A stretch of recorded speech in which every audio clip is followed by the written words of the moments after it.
जिल्हा परिषदेच्या आरोग्य विभागांतर्गत प्राथमिक आरोग्य केंद्रांना सेवा देणाऱ्या 319 समुदाय आरोग्य अधिकाऱ्यांना गेल्या 3 महिन्यांपासून पगार नसल्यामुळे अडचण निर्माण झाली आहे. झेडपीच्या आरोग्य विभागामार्फत 78 आरोग्य केंद्र व त्याअंतर्गत उपकेंद्रांचे कामकाज चालते.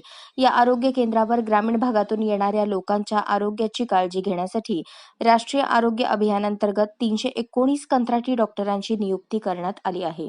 जिल्ह्यात सतत हवामानात बदल होत असल्याने साथीचे रोग वाढले आहेत.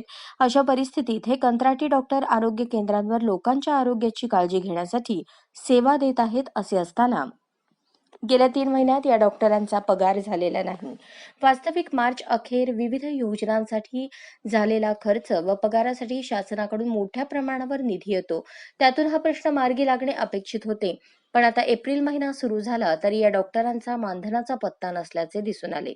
विशेष म्हणजे या डॉक्टरांच्या मानधनाचा फरक ऑगस्ट 2023 मध्ये देण्यासाठी शासनाने सूचना दिलेल्या आहेत, परंतु जिल्हा परिषदेच्या आरोग्य विभागाने अद्यापही त्यांचे मानधन फरक अदा केलेले नाही.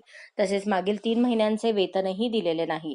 यामुळे समुदाय आरोग्य अधिकारी यांच्यामध्ये प्रचंड आक्रोश सुरू झाला आहे.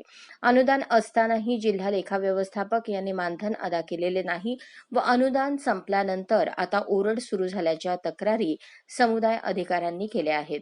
महाराष्ट्रातील इतर सर्व जिल्ह्यांमध्ये अनुदानाचा फरक दिला गेलेला आहे व नियमित वेतन होत आहे. असे असताना जिल्हा आरोग्य अधिकाऱ्यांनी हा प्रश्न लक्ष घालून समुदाय अधिकारी व आशा वर्करचे मानधन वेळेत जमा होईल याची काळजी घ्यावी अशी मागणी होत आहे. हा जिल्हा कार्यक्रम व्यवस्थापकाचा विषय आहे. माझा संबंध येत नाही तरी आरोग्य विभागाने 24 कोटींची मागणी केली होती, पण केंद्र शासनाकडून 5 कोटीच आले आहेत.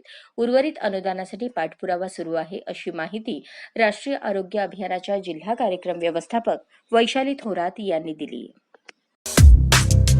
या बातमीपत्राचे प्रायोजक आहेत विराज मॉल.